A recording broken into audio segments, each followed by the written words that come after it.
Audiolibros Criptogramas presenta Buenos Presagios de Terry Pratchett, 1.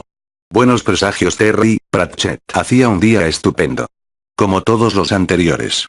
Habían pasado bastantes más de 7 hasta entonces y la lluvia no se había inventado aún. Pero las nubes que acechaban al este del Edén insinuaban que la primera tormenta estaba de camino, y qué menuda iba a ser. El ángel de la puerta del este se cubrió la cabeza con las alas para protegerse de las primeras gotas. Perdón, se disculpó amablemente. ¿Qué decías? Decía que uno cayó con todo el equipo, contestó la serpiente. Ah, sí, dijo el ángel, que se llamaba Aziraphale. A mí me parece un poco exagerado, la verdad, opinó la serpiente. O sea, con eso de la primera ofensa y demás. Es que no veo qué tiene de malo saber qué diferencia hay entre el bien y el mal. Algo malo ha de tener, razonó Aziraphale, con ese tono ligeramente preocupado de quien tampoco lo ve y sigue cavilando, porque de lo contrario tú no habrías tomado parte en ello. A mí solo me dijeron sube allá arriba y crea problemas, protestó la serpiente, que se llamaba Crowley, aunque estaba pensando cambiarse el nombre. Y es que Crowley, ese nombre de reptil adulador, no era él, lo tenía decidido. Sí, pero eres un demonio. No creo que te sea posible hacer el bien, dijo Aziraphale. Por naturaleza, vamos. Instinto. No es nada personal, de verdad. Pero no negarás que algo de teatro sí que tiene, replicó Crowley. O sea, señalar el árbol y decir no lo toques en mayúsculas. Muy sutil no es, ¿verdad? O sea, ¿por qué no lo pone en la cima de una montaña o un poco alejado? Para mí que este se trae algo entre manos. Más nos valdría no especular, dijo Aziraphale. Como siempre digo, no se puede anticipar lo inefable. Lo que está bien es bueno y lo que está mal es malo, y punto. Si uno hace algo malo cuando se le ha mandado hacer algo bueno, se merece un castigo. Se quedaron sentados en un incómodo silencio, mirando las gotas caer hiriendo las flores tempranas. Por fin Crowley tomó la palabra. ¿No tenías una espada flameante? Una expresión de culpabilidad pasó por el rostro del ángel, y volvió para quedarse. Así que tenías una, ¿verdad? Insistió Crowley. Ardía que daba gusto. Bueno, era impresionante, ¿eh? Bueno, sí, pero, no me digas que la has perdido. No, de ningún modo. Perderla, no la he perdido. Más bien, ¿qué? Aziraphale parecía desdichado. Si tanto te importa, dijo con un asomo de irritación, la he regalado. Crowley se le quedó mirando. No tenía más remedio, se explicó el ángel, frotándose las manos distraído. Tenían tanto frío, los pobres, y ella ya está en estado, y con todos esos animales depravados de allá afuera y la tormenta que se avecina pensé que, en fin, que no tenía nada de malo, y les dije oíd, si volvéis por aquí os encontraréis con una discusión tremenda, pero puede que os haga falta esta espada, así que tomad, no os molestéis en darme las gracias, tan solo haced el favor de marcharos antes de que se ponga el sol. Sonrió a Crow y con un gesto preocupado. Era lo mejor que podía hacer, ¿no? No creo que te sea posible hacer el mal, se burló Crowley con sarcasmo. Aziraphale no notó el tono. Espero que no, contestó. Vaya si lo espero. Llevo toda la tarde pensando en ello. Se quedaron mirando la lluvia un rato. Pero lo mejor es, dijo Crowley, que yo también me pregunto si lo de la manzana no será lo bueno. Los demonios se pueden meter en un buen lío si hacen cosas buenas, le dio un suave empujón al ángel. ¿Te imaginas que hubiéramos metido la pata los dos? ¿Que yo hubiera hecho lo bueno y tú lo malo? La verdad es que no, contestó Aziraphale. Crowley miró la lluvia. Ya, dijo, algo más tranquilo, ni yo.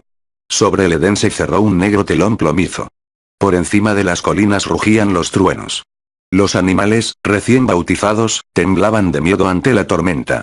A lo lejos, allá en el inundado bosque, se veía oscilar entre los árboles un brillo ardiente. La noche se presentaba oscura y tormentosa. Buenos presagios. La narración de ciertos acontecimientos ocurridos en los últimos 11 años, de acuerdo y en conformidad, como se demostrará más adelante, con las buenas y ajustadas profecías de Agnes la Chalada recopiladas y editadas, con anotaciones de índole educativa y preceptos para los sabios, por Neil Gaiman y Terry Pratchett.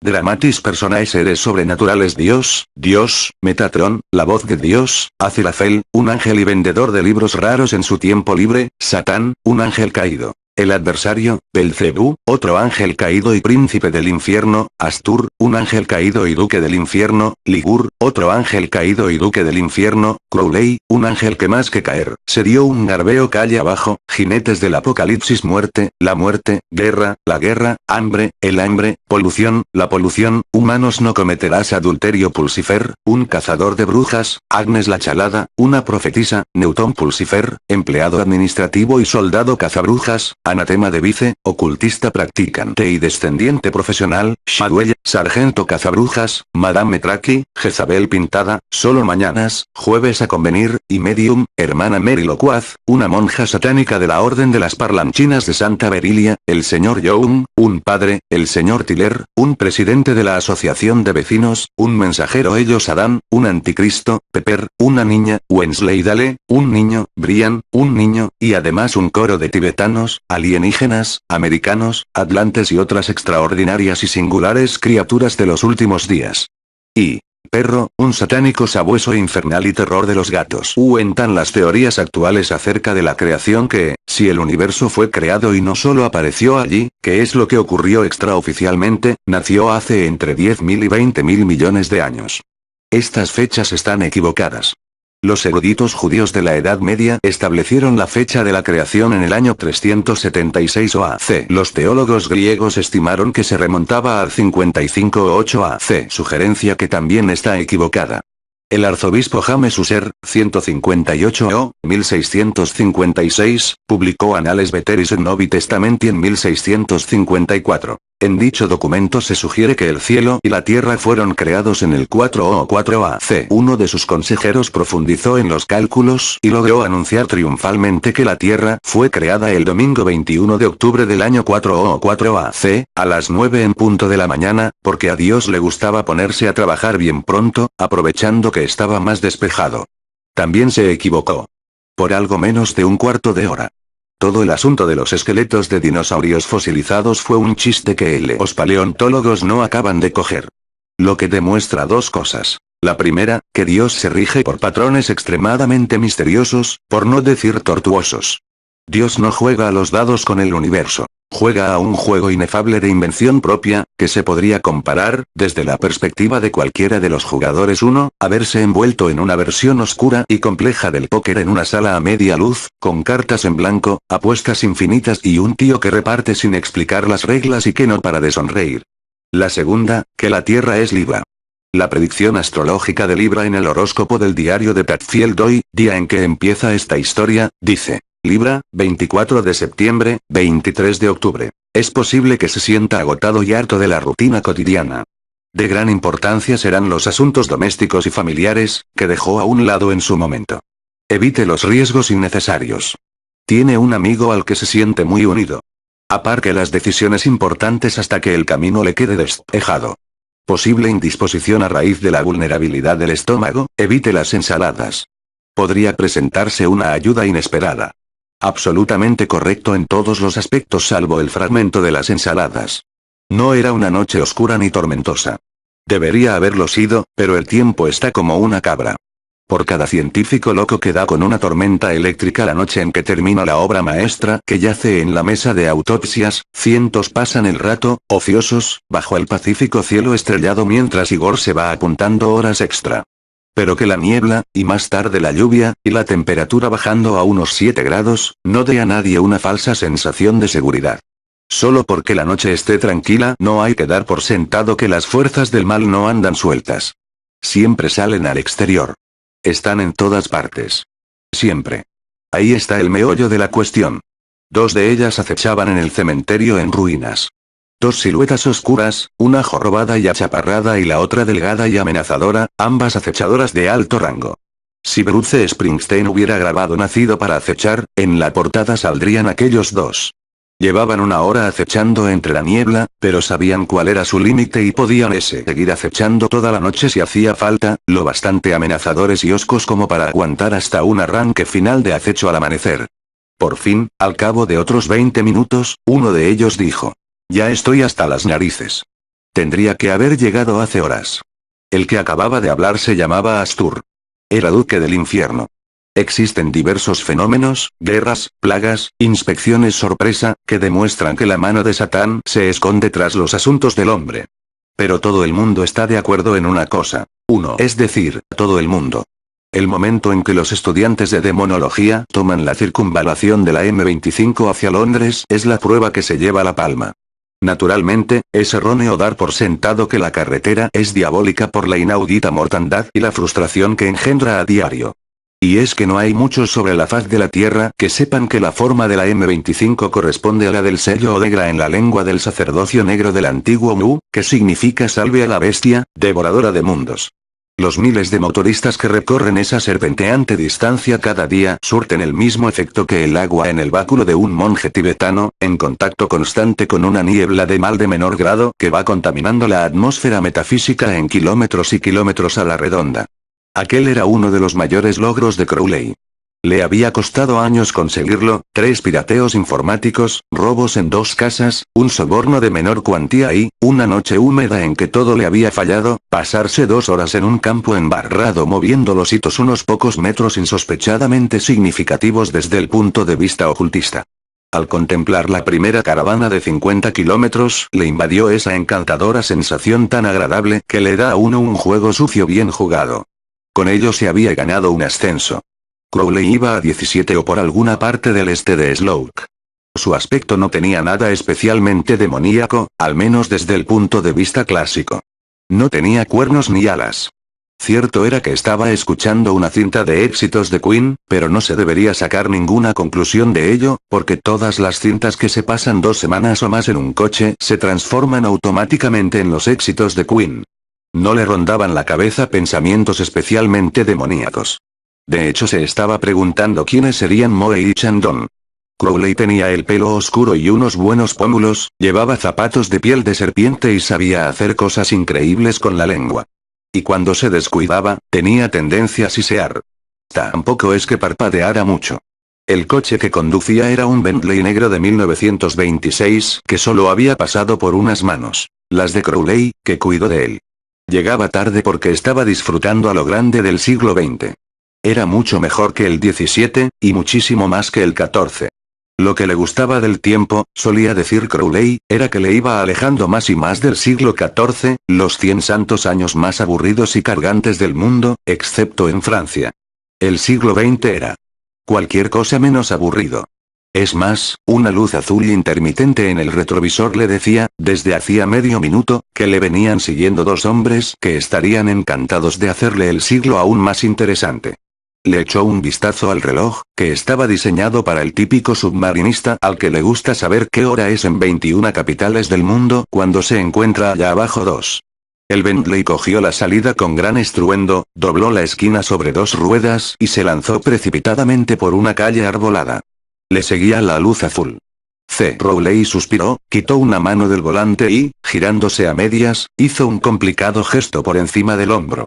La luz intermitente se desvaneció a lo lejos al detenerse el coche de la policía, para el asombro de los ocupantes, que no sería nada comparado con lo que sentirían al abrir el capó y ver en qué se había convertido el motor.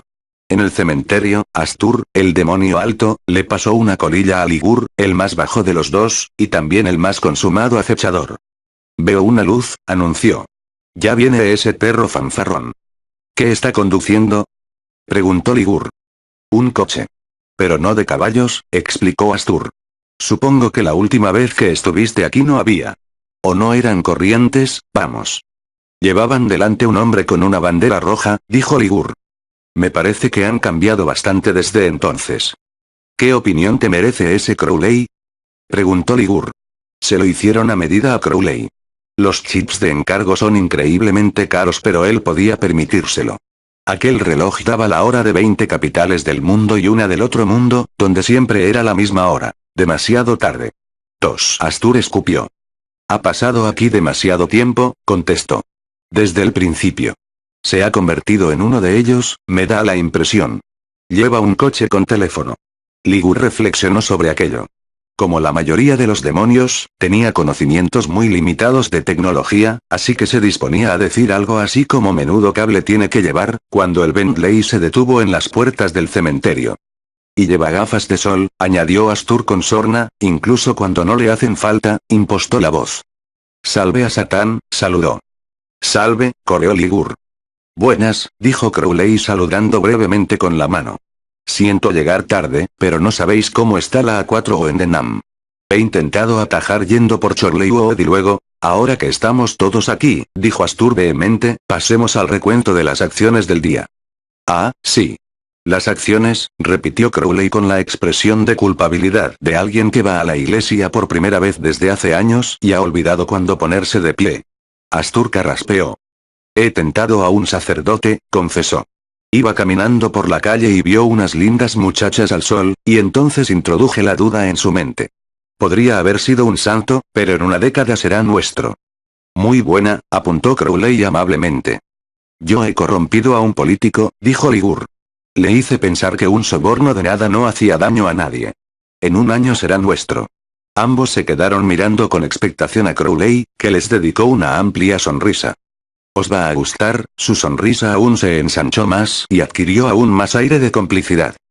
He tenido desconectado todo el sistema de telefonía móvil de Londres durante 45 minutos a la hora de comer, explicó.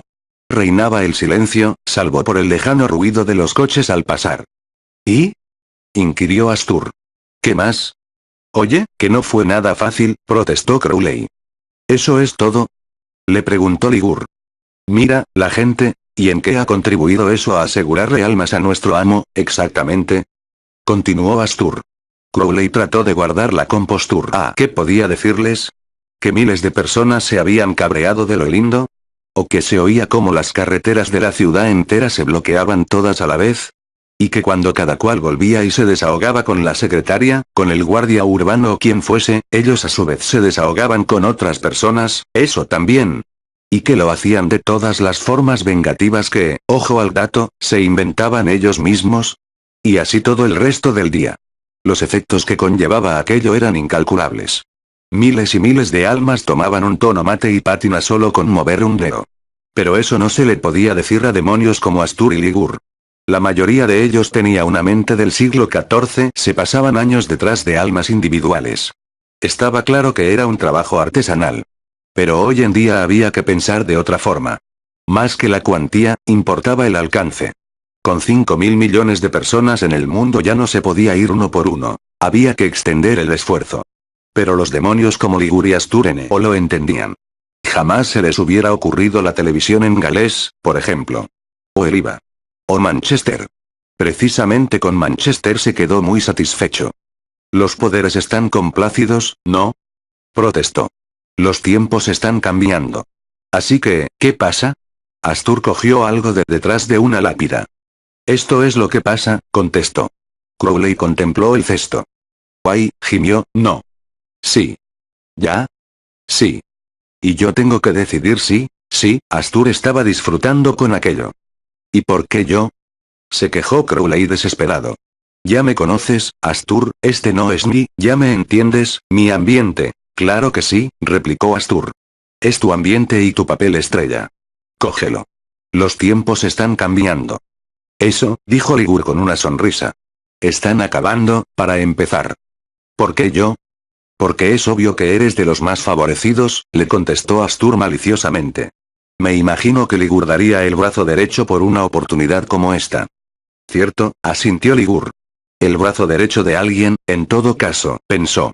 Todo aquello estaba lleno de brazos derechos. No había por qué malgastar uno bueno. Astur sacó una carpeta de algún roñoso recoveco de su impermeable. Firma. Esto. Dijo, separando las palabras con una espantosa pausa. Crowley hurgó distraídamente en un bolsillo interior y sacó una pluma. Era elegante y negra mate. Parecía poder saltarse el límite de velocidad. Muy bonita, dijo Ligur. Escribe bajo el agua, farfulló Crowley. Ya no saben qué inventar, reflexionó Ligur. Sea lo que sea, se darán prisa en inventarlo, dijo Astur. No, Crowley no. Tu verdadero nombre. Crowley asintió con la cabeza, descorazonado, y trazó una rúbrica compleja y sinuosa en la hoja de papel. Tomó un brillo rojo en la penumbra, un instante, y se apagó. ¿Qué se supone que he de hacer con eso? Preguntó. Se te darán instrucciones, le espetó Astur malhumorado. ¿Por qué estás tan preocupado? Llevamos siglos preparando este momento. Sí, ya, contestó Crowley. Ya no era la silueta ágil que tan ágilmente había saltado del Bentley unos minutos antes. Parecía atormentado. Nos aguarda el momento del eterno triunfo. Sí, ya, eterno, dijo Crowley. Y tú serás una herramienta para conseguir tan glorioso destino. Herramienta, ya, masculló Crowley. Cogió el cesto como si fuera a explotar. Lo que, en cierto modo, estaba a punto de ocurrir. Vale, continuó. Pues nada, me voy. ¿Vale? Cuanto antes me lo quite de encima, no es que quiera quitármelo de encima, añadió apresuradamente, cayendo en lo que le podía pasar si Astur redactara un informe desfavorable. Pero ya me conocéis. Genial. Sus superiores no dijeron una palabra. Bueno, pues me voy para allá, balbuceó Crowley. Ya nos veremos, bueno, eso. Hasta otra. Vale. Muy bien. Ciao. Mientras el Bentley se precipitaba en la oscuridad derrapando, Ligur susurró. ¿Qué ha dicho? Algo en italiano, contestó Astur. Comida, creo. Pues qué raro que diga eso, Ligur observó las luces traseras, que se veían cada vez más pequeñas. ¿Confías en él? No. Bien, dijo Ligur. ¿Cómo estaría el mundo, pensó, si los demonios fueran por ahí confiando los unos en los otros? Crowley, en algún lugar al oeste de Amersam, cruzaba la noche a toda velocidad. Alcanzó una cinta al azar y forcejeó para sacarla de la funda sin salirse de la carretera. Con el resplandor de un faro descubrió que eran las 4 estaciones de Vivaldi. Música relajante, justo lo que necesitaba. La embutió en el radiocasete. Mierda, mierda, mierda. Joder. ¿Por qué ahora? ¿Por qué a mí? Masculló al venírsele encima los primeros acordes conocidos de Queen. Y de pronto Freddie Mercury empezó a hablarle. «Porque te lo mereces, Crowley». Crowley maldijo entre dientes. Lo de emplear la electrónica como medio de comunicación había sido idea suya y allá abajo, por una vez, la habían puesto en práctica y, como de costumbre, habían metido la pata. Lo que él quería era persuadirlos de que contrataran un servidor de Internet, pero en su lugar, se conectaban a lo que estuviera oyendo, fuera lo que fuera, y lo distorsionaban. Crowley tragó saliva. Te lo agradezco, señor, dijo. Confiamos en ti plenamente, Crowley, gracias, señor. Es muy importante, Crowley. Ya lo sé. Es el gran golpe, Crowley, déjalo en mis manos, señor. Eso es lo que estamos haciendo, Crowley, y si sale mal, los responsables sufrirán grandes tormentos. Incluso tú, Crowley. Sobre todo tú. Entendido, señor. Sigue estas instrucciones, Crowley, y de repente ya lo sabía todo. Cuánto odiaba aquello. Eso mismo se lo podían haber dicho perfectamente, en vez de meterle de golpe fríos conocimientos en el cerebro. Tenía que ir a un hospital. Estaré allí dentro de 5 minutos, señor, no hay problema. Bien. Y sea little silhouette of a man Scaramouche with you de fandango, Crowley golpeó el volante. Le había ido todo tan bien, de verdad, tenía aquellos últimos siglos bajo control. Y así funciona la cosa, se cree uno que es el amo del mundo y de pronto le cae encima el apocalipsis. La gran guerra, la última batalla. El cielo contra el infierno. Tercer asalto, al suelo y sin rendición. Y ya está. Se acabó el mundo. Aquello era lo que significaba el fin del mundo. Cielo eterno y nada más, o dependiendo del que ganase, infierno eterno. Crowley no sabía cuál era peor. Bueno, el infierno era peor, por definición, claro está. Pero Crowley se acordó de cómo era el cielo, y tenía bastante en común con el infierno. De entrada, no había manera de tomarse una copa decente en ninguno de los dos sitios. Y el aburrimiento que pasaba uno en el cielo era tan malo como la agitación del infierno. Pero no había alternativa. No se podía ser un demonio y ejercer el libre albedrío. I will not let you go, let him go. Bueno, al menos no sería este año. Tendría tiempo para hacer cosas. La primera, vender sus acciones a largo plazo. Se preguntó qué pasaría si parase el coche allí mismo, en aquella carretera húmeda y vacía, cogiera el cesto, le diera un buen montón de vueltas y lo soltara, algo espantoso, seguro. Había sido un ángel. Él no pretendía caer. Lo que pasó fue que se juntó con la gente equivocada. El Bentley se precipitó en la oscuridad, con el indicador de combustible a cero. Llevaba más de 60 años con ese indicador a cero. No estaba tan mal ser un demonio. No había que poner gasolina, por ejemplo. Crowley solo lo había hecho una vez, en 1967, para que le dieran gratis la pegatina de agujero de bala de James Bond para el parabrisas, que entonces le gustaba bastante. Lo que había en el cesto, en el asiento de atrás, se puso a llorar. El llanto de alarma antiaérea de los recién nacidos. Agudo. Sin palabras. Y antiguo. Era un hospital bastante agradable, pensó el señor Young. De no ser por las monjas, habría sido tranquilo también. Le gustaban las monjas. No es que fuera un meapilas ni nada de eso. No, si tenía que evitar ir a la iglesia, la que evitaba imperturbablemente era la de Santa Cecilia de todos los ángeles, tan seria y anglicana, y jamás se le habría ocurrido, ni en sueños, evitar alguna otra. Todas olían mal, a cera de suelos por lo bajo, y a un incienso sospechoso por lo alto. En el fondo de su alma apoltronada, el señor Young sabía que a Dios le avergonzaban aquellas cosas. Pero le gustaba tener monjas cerca, del mismo modo que le gustaba tener cerca al ejército de salvación. Daba la impresión de que todo iba bien, de que en algún lugar se estaban ocupando de mantener el mundo en su eje. No obstante, era la primera vez que trataba con la Orden de Parlanchinas de Santa Berilia III. Deirdre dio con ellas cuando estaba colaborando en uno de los movimientos en los que participaba, seguramente el de esos sudamericanos tan antipáticos en guerra con otros sudamericanos antipáticos a los que los curas incitaban, en vez de ocuparse de asuntos sacerdotales como organizar los turnos para limpiar la iglesia. El caso era que las monjas deberían ser silenciosas. Para eso estaban, como esos objetos puntiagudos de las salas aquellas que servían, según tenía más o menos entendido el señor Young, para probar el equipo de música. Vamos, que no deberían estar parloteando todo el rato. Santa Berilia Articulata de Cracovia, conocida mártir del siglo V.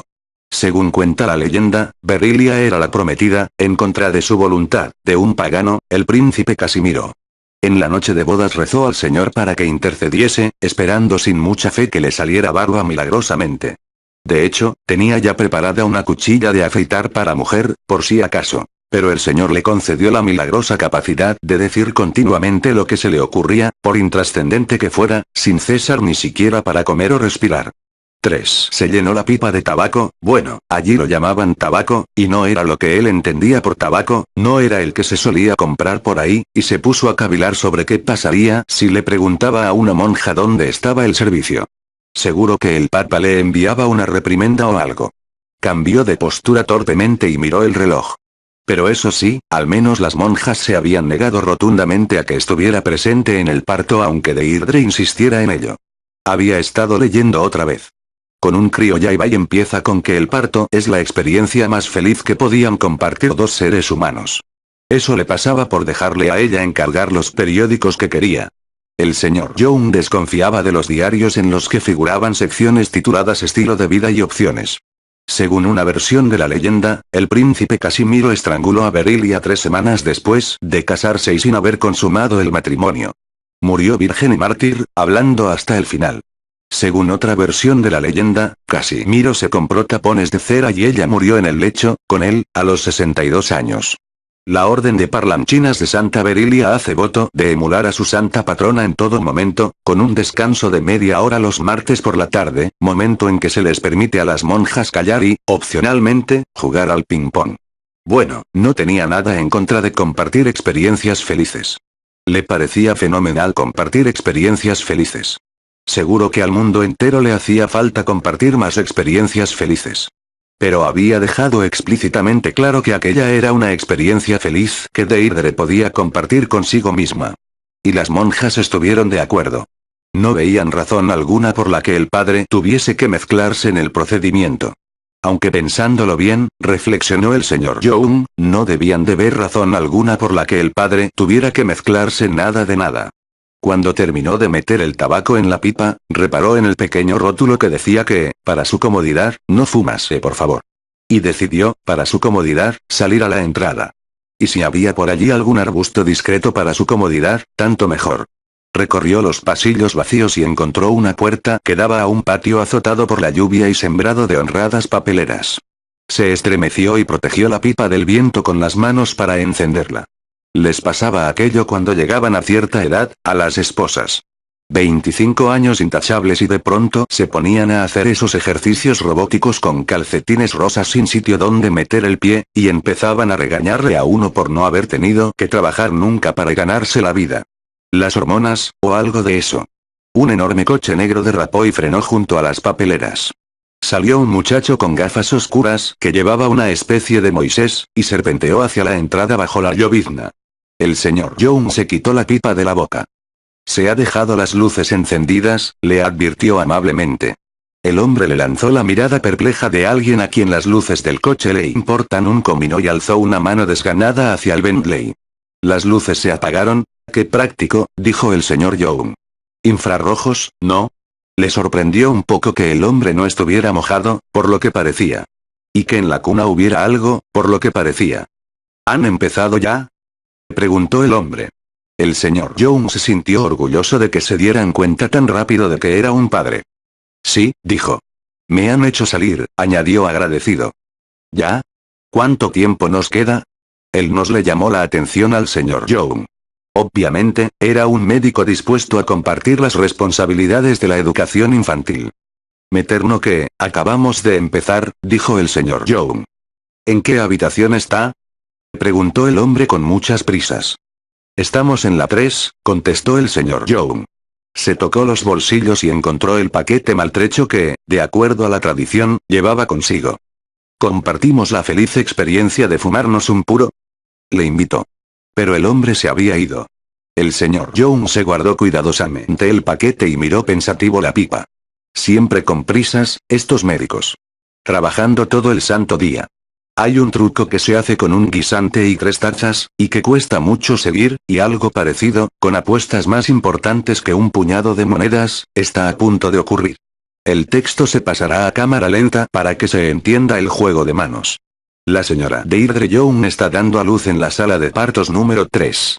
Su bebé es un varón de cabello dorado al que llamaremos bebé. La mujer del agregado cultural americano, la señora Harriet Rowling, está dando a luz en la sala de partos número 4.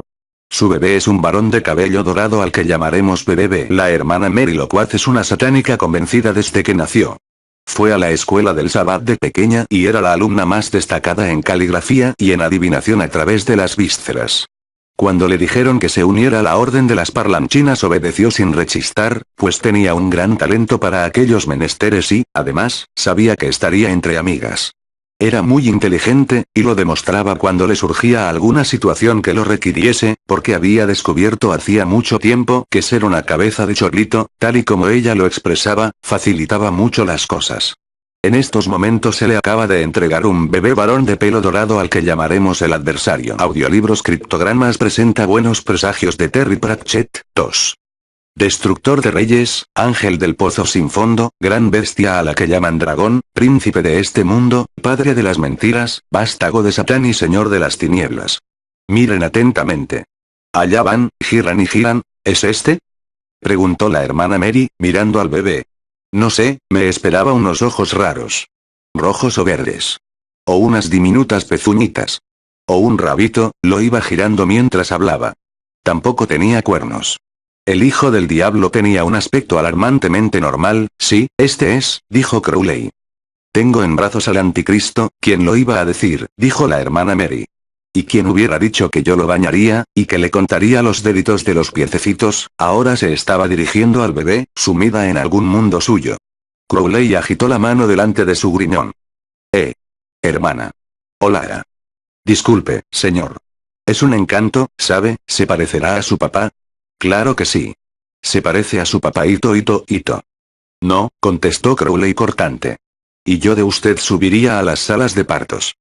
¿Cree usted que se acordará de mí cuando sea mayor?, preguntó la hermana Mary nostálgica, deslizándose sigilosamente por el pasillo. Rece porque no, dijo Crowley, y se marchó.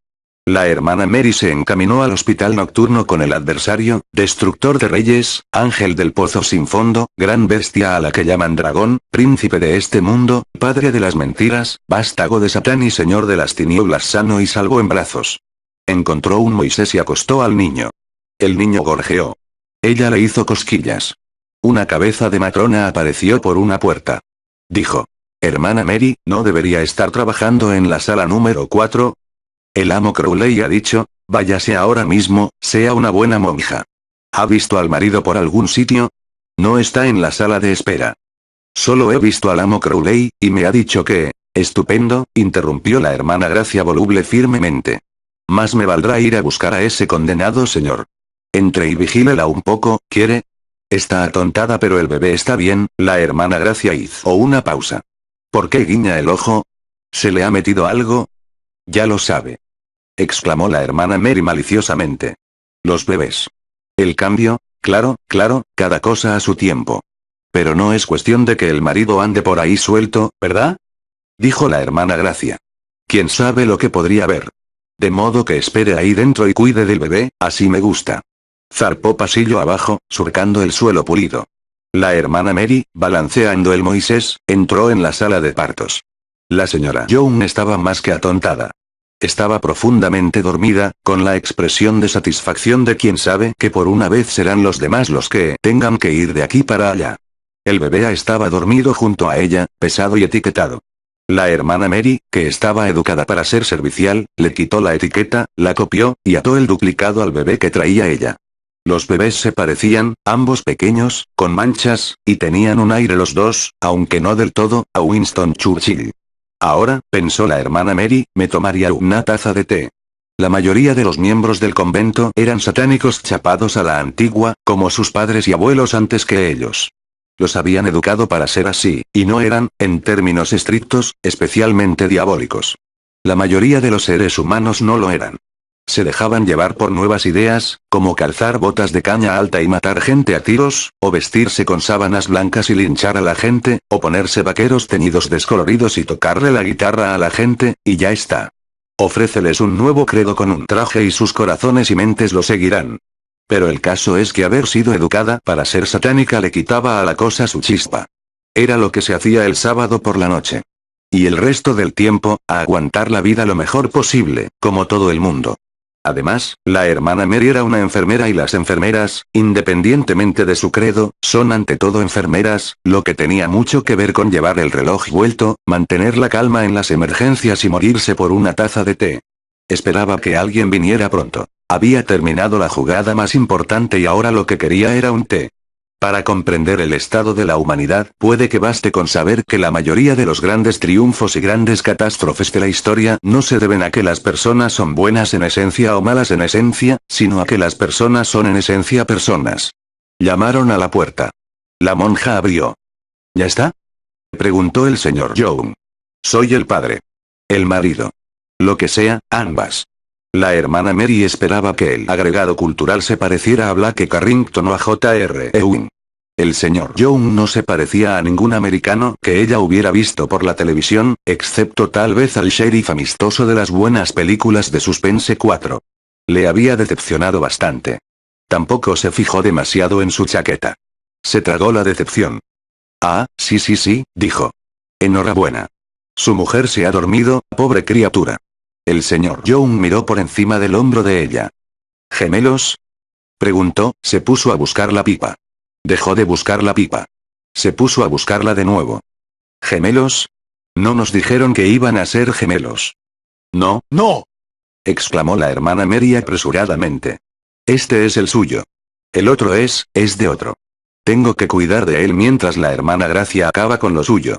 No, repitió, señalando al adversario, destructor de reyes, ángel del pozo sin fondo, gran bestia a la que llaman dragón, príncipe de este mundo, padre de las mentiras, vástago de Satán y señor de las tinieblas, el suyo es este. De arriba a abajo, de la cabeza a las pezuñitas, que no tiene, añadió rápidamente. El señor Young bajó la vista. Sí, afirmó inseguro. Tiene un aire a su familia paterna. Y bien, está todo donde tiene que estar, ¿no? Por supuesto, contestó la hermana Mary. Es un niño muy normal, y añadió. Muy normal. Se quedaron en silencio. Miraban al bebé dormido.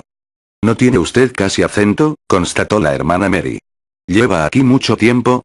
Unos 10 años, contestó el señor Young, algo asombrado. Mi trabajo se mudó, y tuve que acompañarlo. Siempre he pensado que tiene que ser un trabajo de lo más apasionante, dijo la hermana Mary. El señor Young parecía complacido.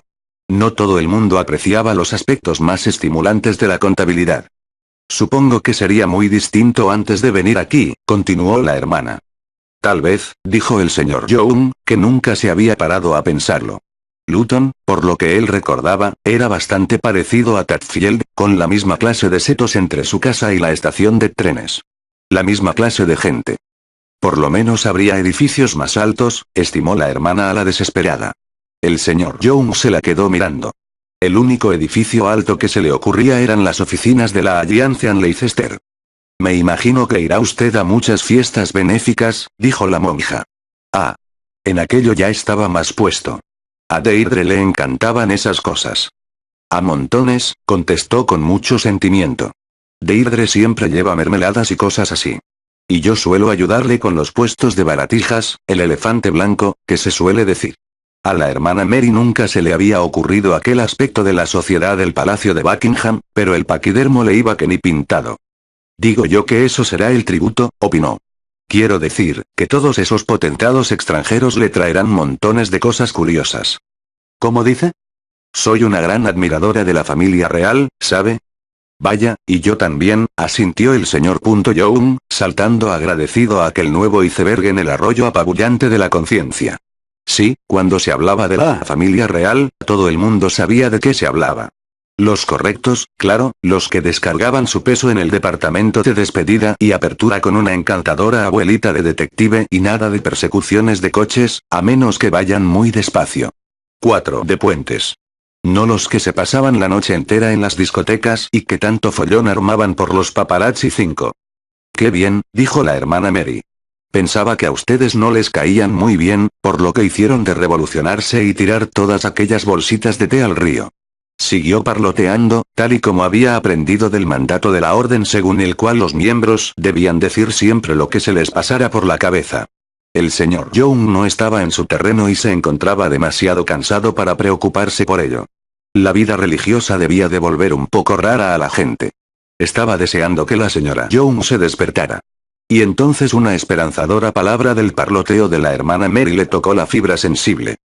¿Habría alguna posibilidad de que me tomara una taza de té, si puede ser? Se aventuró a decir. La hermana Mary llevándose la mano a la boca. ¿En qué estaría yo pensando? El señor Young se abstuvo de hacer comentarios. Me ocuparé de eso inmediatamente, afirmó. Pero seguro que no quiere un café. Hay una de esas máquinas dispensadoras en el piso de arriba. Un té, por favor, contestó el señor Young. Fíjese, si se ha convertido en un auténtico nativo, comentó la hermana Mary alegremente al salir a trajinar por algún sitio. El señor Young, a solas con su mujer dormida y 2 bebés dormidos, se dejó caer en una silla. Seguro. Tenía que ser de tanto arrodillarse y de levantarse tan pronto y demás. Eran buenas personas, sin duda, pero no estaban en su sano juicio. Una vez vio una película de Ken Russell. Iba de monjas. Y no le parecía que estuviera en marcha nada de aquello, pero cuando el río suena, suspiró. Fue entonces cuando el bebé se despertó y se puso a llorar de lo lindo. Hacía muchos años que el señor Young no tenía que hacer callar a un bebé llorón. Además, nunca se le había dado bien. Siempre había respetado a Sir Winston Churchill, y darle palmaditas en el trasero a pequeñas versiones suyas siempre le pareció descortés.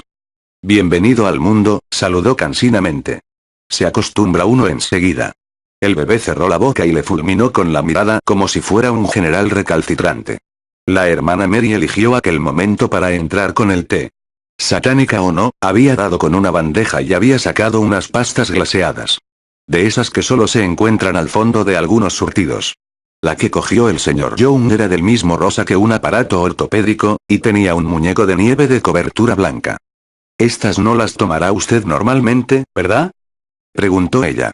«Son el tipo de galletas, como dirían ustedes, que nosotros llamamos pastas». El señor Young abrió la boca para explicar que sí, él también, y todos los de Luton también, cuando irrumpió en la sala otra monja, jadeando. Miró a la hermana Mary, comprendió que el señor Young jamás había visto el interior de un pentáculo y se dedicó a señalar al bebé y a guiñar el ojo.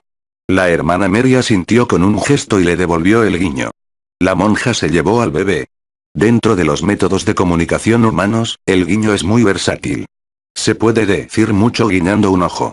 Por ejemplo, el guiño de la monja recién llegada decía, «¿Dónde demonios estabas?». El bebé ha nacido ya, ya estamos preparadas para el cambio y tú ahí en la sala que no es con el adversario, destructor de reyes, ángel del pozo sin fondo, bestia a la que llaman dragón, príncipe de este mundo, padre de las mentiras, vástago de Satán y señor de las tinieblas, tomando el té. ¿Te das cuenta de que casi me pegan un tiro? Y por lo que a ella respectaba, el guiño con que le respondió la hermana Mary significaba: aquí está el adversario, destructor de reyes, ángel del pozo sin fondo, bestia a la que llaman dragón, príncipe de este mundo, padre de las mentiras, vástago de Satán y señor de las tinieblas, y no puedo hablar porque está aquí este tipo. Pero sin embargo la hermana Mary pensó que el guiño de la celadora iba más por estos derroteros. Bien hecho, hermana Mary, ha cambiado los bebés solita. Dígame cuál es el bebé superfluo, lo quitaré de en medio y la dejaré continuar con el té y con su excelencia real la cultura americana. Y por consiguiente, el guiño con que le contestó significaba: llegados a este punto, posiblemente valga la pena mencionar el hecho de que el señor Young creía que un paparazzi era un tipo de linóleo italiano 5. Te toca a ti, querida. Este es el bebé, llévatelo y déjame conversar con su excelencia. Siempre he deseado preguntarle por qué tienen unos edificios tan altos y tan llenos de espejos. Al señor Young se le escaparon todas aquellas sutilezas. Le incomodaba terriblemente tanto afecto clandestino y estaba pensando: ese Russell sí que sabía de qué iba el tema, ya lo creo que sí. La monja habría reparado en la confusión de la hermana Mary de no haber sido porque los hombres del servicio secreto de la habitación de la señora Dowling la habían puesto nerviosa, porque no dejaban de mirarla con creciente desasosiego. Y todo fue porque estaban entrenados para reaccionar de un modo determinado ante las personas vestidas con largas túnicas amplias y largos tocados, y se encontraban en pleno conflicto de señales. Los humanos que padecen conflictos de señales no son los más indicados para llevar pistolas, y menos aún después de haber presenciado un parto natural, que en definitiva parecía una forma muy poco americana de traer niños al mundo. Además, habían oído que tenían misales en el edificio. La señora Young se movió. ¿Ya ha elegido un nombre?, preguntó la hermana Mary sin ganas. ¿HMM? Contestó él. Ah, no, no del todo. Si era niña, Lucinda por mi abuela, o Hermione. Eso es cosa de Deirdre. Amargura es bonito, sugirió la monja, acordándose de los clásicos. O Damien. Damien está de moda. Anatema de Vice, su madre, que no era una gran erudita en cuestiones religiosas, leyó esa palabra una vez y pensó que para una niña era un nombre encantador. Tenía 8 años y medio y estaba leyendo el libro debajo de las sábanas, con una linterna. Otros niños habían aprendido a leer lo básico con dibujos coloreados de manzanas, pelotas, cucarachas y demás. Pero no la familia de Vice. Anatema había aprendido a leer con el libro. No tenía ni manzanas ni pelotas. Más bien tenía un grabado de Agnes la Chalada quemándose en la hoguera y con aspecto de estar satisfecha de ello. La primera palabra que aprendió a reconocer fue bueno. Muy pocos niños de 8 años y medio sabían que bueno también significaba escrupulosamente exacto, pero Anatema era una de ellos. La segunda palabra fue ajustado. La primera frase que leyó en voz alta fue: digo vos esto, e con aquestas palabras cargaredes. 4 cabalgarán, e cabalgarán otros 4. E de esos 4, 3 cabalgarán entre los cielos, et entre las llamas e nada podrá detenerlos. Non los peces nin la lluvia nin los caminos, nin el demonio nin los ángeles. E vos, Anatema, allí sereres. A Anatema le encantaba leer sobre sí misma. Los padres bondadosos que leían los dominicales correctos podían encargar libros en los que le ponían al protagonista el nombre de sus hijos. De este modo el libro motivaba más al niño. En el caso de Anatema, no solo salía ella en el libro, que hasta ahora había acertado en todo, sino también sus padres, sus abuelos y todos desde el siglo XVII. Era demasiado pequeña y egocéntrica en aquel momento para atribuirle alguna importancia al hecho de que no se mencionara a sus hijos ni a ningún acontecimiento de su vida posterior a los 11 años. A los 8 años y medio, 11 años parecen toda una vida, y claro, si uno creía en el libro, lo eran. Era una niña inteligente, de pálido rostro y de ojos y cabello negros. Por lo general, tenía cierta tendencia a incomodar a la gente, un rasgo familiar que había heredado, junto con el de ser más medium de lo que le convenía, de su tatarabuela. Era precoz y serena. Sus profesores solo tuvieron valor para reprenderla por su ortografía, que no es que fuera atroz, sino que estaba unos cuantos siglos desfasada. Las monjas cogieron al bebé A y lo cambiaron por el bebé B delante de las narices de la mujer del agregado y de los del servicio secreto, con el ingenioso recurso de llevarse a un recién nacido, para pesarlo. Amor, hay que hacerlo, lo pide la ley, y traer a otro distinto un poco más tarde. El agregado cultural, Thaddeus J. Dowling, había recibido una llamada y tuvo que regresar a Washington urgentemente unos días antes, pero siguió el parto junto a la señora Dowling por teléfono, ayudándole con la respiración. No fue de gran ayuda que tuviera en la otra línea al consejero de inversiones. Hubo un momento en que se vio obligado a tener a su esposa esperando 20 minutos. Pero no importaba. Tener un niño era la experiencia más feliz que podían compartir dos seres humanos, y él no pensaba perderse ni un solo segundo. Encargó a uno de los del servicio secreto que se lo grabara todo. El mal, en general, no suele dormir, y por lo tanto no entiende por qué los demás sí. Pero a Crowley le gustaba dormir, era uno de los mayores placeres que había. Sobre todo después de una comida pesada. Durmisteis durante casi todo el siglo XIX, por ejemplo. No porque le hiciera falta, sencillamente porque le gustaba 6. Uno de los mayores placeres que había. Y claro, tenía que empezar a disfrutarlos cuando aún estuviera a tiempo. El Bentley rugía sumergido en la noche, rumbo al este. Naturalmente estaba a favor del apocalipsis, en términos generales. Si alguien le preguntara por qué se había pasado siglos metiendo mano en los asuntos humanos, contestaría, pues para provocar el apocalipsis y el triunfo del infierno. Pero una cosa era trabajar para provocarlo, y otra muy distinta el que ocurriese de verdad. Crowley siempre supo que estaría por allí cuando se terminara el mundo, porque era inmortal y no tendría otra alternativa. Pero esperaba que aquello quedara muy, muy lejos. Porque la gente le caía bien. Lo cual era un defecto considerable para un demonio. Él trataba de hacer desgraciadas sus breves vidas porque era su trabajo, pero no podía imaginar nada peor, ni de lejos, que lo que ellos mismos inventaban. Era como si tuvieran un don para ello.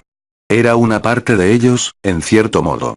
Nacían en un mundo que estaba contra ellos de 1000 pequeñas maneras, y dedicaban la mayor parte de sus energías a empeorarlo. A través de los años, a Crowley se le había hecho cada vez más difícil dar con algo demoníaco que destacara del trasfondo natural de maldad generalizada. En alguna ocasión, en el milenio anterior, había estado a punto de mandar un mensaje allá abajo para decir mirad, más vale que lo dejemos estar, que nos olvidemos de tanto desastre y de tanto pandemonium y todo lo demás, y que nos larguemos de aquí, porque no les podemos hacer nada que ellos no se hayan hecho ya, porque además inventan cosas que a nosotros jamás se nos hubieran ocurrido siquiera, que normalmente tienen que ver con electrodos. Tienen lo que a nosotros nos falta. Tienen imaginación. Y electricidad, claro. Si mal no recuerdo, uno de ellos lo plasmó en la frase el infierno está vacío, todos los demonios están aquí. Crowley recibió un ascenso por crear la Santa Inquisición. Andaba por España en aquel tiempo, dedicándose principalmente a recorrer las tabernas de las regiones más agradables, y no se había enterado de nada hasta que le llegó la carta. Se fue a echar un vistazo, volvió y estuvo emborrachándose una semana entera. Aquel Jerónimo Bosch. Menudo elemento. Y cuando uno ya creía que eran más diabólicos que el mismo infierno, de vez en cuando mostraban más gentileza de la que el cielo jamás hubiera soñado. Siempre solía estar implicado el mismo individuo. Por aquello del libre albedrío, claro. Era una jodienda. Aziraphale intentó explicárselo una vez. La cuestión, decía él, aquello fue hacia el año 1 o 2 o, cuando llegaron a su primer pequeño acuerdo, la cuestión era que cuando un humano era bueno o malo era porque quería. Mientras que la gente C. Homo Crowley y, naturalmente, como él, estaban encauzados desde el principio. No se podía ser verdaderamente santo si no se tenía la oportunidad de ser rotundamente malvado. Crowley pensó en aquello durante algún tiempo y, hacia el año 1 o 23, dijo espera, eso solo se puede aplicar, si das cuerda a gente en igualdad de condiciones. No puedes emprenderla con alguien que está en una chabola asquerosa en una zona de guerra y esperar que reaccione igual que uno que haya nacido en un castillo. Ah, dijo Aziraphale, justamente ahí está algo bueno. Cuanto más bajo empieces, más oportunidades tienes. Y lo que Crowley contestó fue, eso es absurdo. No, replicó Aziraphale, es inefable. Aziraphale. El enemigo, claro. Pero un enemigo de hacía ya 6000 años, lo cual le convertía en algo así como un amigo. Crowley cogió el teléfono del coche. 6. Aunque, todo hay que decirlo, tuvo que levantarse en 1832 para ir al baño. Ser un demonio significaba, claro está, no disponer de libre albedrío. pero no se podía pasar mucho tiempo con los humanos sin aprender alguna que otra cosa. Al señor Young no le convencían demasiado Damien ni Amargura. Ni ninguna otra de las sugerencias de la hermana Mary Loquaz, que había recorrido medio infierno y toda la época dorada de Hollywood. Pues mire, concluyó por fin, algo dolida, no creo que Errol tenga nada de malo. Ni Cary. Los dos son nombres americanos muy bonitos. Yo quería algo más, tradicional, se explicó el señor Young, en la familia, siempre hemos sido partidarios de los nombres sencillos. A la monja se le iluminó el rostro. Justo. Los nombres antiguos son los mejores, creo yo. Un decoroso nombre de los de antes, como los bíblicos. Matías, Marcos, Lucas o Juan, especuló el señor Young. La hermana Mary hizo una mueca de dolor. Aunque nunca me han parecido nombres bíblicos bonitos, la verdad, añadió él. Suenan a vaqueros o futbolistas. A mí me gusta Saúl, la hermana Mary trató de sacar el máximo partido posible de aquello. Tampoco quiero que sea demasiado anticuado, se quejó el señor Young, o Caín. Suena muy moderno, ¿no? Caín, probó la hermana Mary. El señor Young parecía dudar. Oh bueno, siempre queda Adán, dijo ella. Aquel sería bastante seguro, pensó. ¿Adán? Repitió el señor Young. Sería bonito pensar que las monjas satánicas adoptaron disimuladamente al bebé, el bebé superfluo. Que creció y se convirtió en un niño normal, feliz y risueño, activo y exuberante. Y que de mayor, fue un adulto normal y satisfecho. Y tal vez fuera lo que pasó. Deje que su mente se recree en el premio de ortografía de la escuela. En los años de carrera, agradables aunque poco interesantes. En su puesto fijo en la inmobiliaria Catfield & Norton. En su encantadora esposa. Seguro que le gustaría imaginar niños y un hobby, como arreglar motos viejas o criar peces tropicales. No quiere saber lo que podría haberle ocurrido al bebé. El caso es que preferimos subversión. Seguro que sus peces tropicales ganan concursos. En una pequeña casa de Dorking, Surrey, se veía una luz de dormitorio encendida. Newton Pulsifer tenía 12 años, era delgado, llevaba gafas y hacía horas que debería haberse acostado. Sin embargo, su madre estaba convencida de que el niño era un genio, y le dejaba quedarse por la noche para hacer experimentos. El experimento que entonces llevaba a cabo consistía en cambiarle la toma de corriente a una vieja radio que su madre le había dado para jugar. Estaba sentado a lo que llamaba orgulloso su encimera, una mesa vieja y maltrecha cubierta por alambre enrollado, pilas, pequeñas bombillas y una radio clásica casera que nunca llegó a funcionar. Tampoco había conseguido aún que la radio funcionara, pero bien mirado, no le daba la impresión de poder llegar tan lejos. Tenía 3 maquetas de aviones colgadas del techo de su cuarto con cordones de algodón, ligeramente torcidas. Incluso un turista accidental se hubiera dado cuenta de que las había montado alguien meticuloso y cuidadoso, a quien no se le daba bien montar maquetas de aviones. Estaba orgullosísimo de todos ellos, incluso del Spitfire, con cuyas alas se había hecho un buen lío. Se ajustó las gafas al puente de la nariz, le echó un vistazo al enchufe y metió el destornillador. Tenía grandes esperanzas esta vez. Había seguido las instrucciones de cómo cambiar un enchufe de la página 5 del manual práctico de electrónica para niños, con uno o una cosas seguras y educativas para hacer con la electricidad. Había metido los alambres con su código de color en las aberturas correctas. Había comprobado que el fusible tuviera el amperaje que tocaba. Lo había atornillado todo. Y hasta entonces, sin problemas. La enchufó a la red. Activó la corriente. Todas las luces de la casa se apagaron. Newton sonrió orgulloso. Cada vez lo hacía mejor. La última vez provocó un apagón en todo Dorking, y un señor de la compañía eléctrica había venido a hablar con su mamá. Sentía una ardiente y no correspondida pasión por todo lo eléctrico. En el colegio había un ordenador, y unos cuantos alumnos se quedaban después de clase para hacer cosas con fichas perforadas. Cuando el profesor responsable del ordenador accedió por fin a los ruegos de Newton para que le aceptaran, al niño solo se le encargó cargar una ficha en la máquina. Se le quedó dentro y el aparato murió ahogado. Newton estaba seguro de que los ordenadores eran el futuro, y que cuando éste llegara, él estaría preparado, a la vanguardia de la tecnología moderna. El futuro tenía su propia opinión acerca de ello. Estaba todo en el libro. Adán, pensaba el señor Young. Probó a decirlo, para ver cómo quedaba. Adán. Miró los rizos dorados del adversario, destructor de reyes, ángel del pozo sin fondo, gran bestia a la que llaman dragón, príncipe de este mundo, padre de las mentiras, vástago de Satán y señor de las tinieblas. ¿Sabe qué? Concluyó al cabo de un instante. Creo que tiene cara de llamarse Adán. No había sido una noche oscura ni tormentosa. Eso fue 2 días después, unas 4 horas después de que la señora Dowling, la señora Young y sus respectivos bebés dejaran el edificio. Fue una noche especialmente oscura y tormentosa, y justo pasada la medianoche, cuando la tormenta alcanzaba su apogeo, un estallido de rayos cayó en el convento de la Orden de las Parlanchinas y prendió fuego al tejado de la sacristía. Nadie salió gravemente herido del incendio, pero duró varias horas, y causó buena cantidad de daños en ese tiempo. El instigador del incendio acechaba en lo alto de una colina cercana y observaba el fuego. Era alto y delgado, y duque del infierno. Era lo único que quedaba por hacer antes de regresar a los inflemos, y ya lo había hecho. Podía dejar tranquilamente el resto en manos de Crowley. Astur volvió a casa. Técnicamente Aziraphale era un principado, pero a la gente le había dado por bromear con eso aquellos días. En general, ni él ni Crowley habrían elegido la compañía el uno del otro, pero eran hombres, o al menos criaturas antropomórficas, del mundo, y el acuerdo les había estado beneficiando todo aquel tiempo. Además, uno se acababa acostumbrando a la cara que había estado por allí más o menos sistemáticamente durante 6 milenios. El acuerdo era muy sencillo, tanto que ni siquiera se merecía la mayúscula, que se había ganado por existir tanto tiempo. Era la clase de trato prudente que muchos agentes independientes, que trabajan en condiciones precarias lejos de sus superiores, cierran con sus rivales al darse cuenta de que tienen más en común con sus adversarios inmediatos que con sus aliados remotos. Les comprometía a una tácita no interferencia en las actividades el uno del otro. Aseguraba que aunque ninguno de los dos saliera ganando, tampoco perdería nada, y que ambos podrían probar ante sus amos que estaban haciendo progresos frente a tan astuto y bien informado adversario.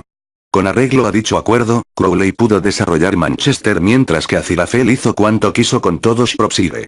Crowley se encargó de Glasgow, Aziraphale de Edimburgo, ninguno de los dos reclamó la responsabilidad de Milton Keynes 7, pero ambos informaron de que fue todo un éxito.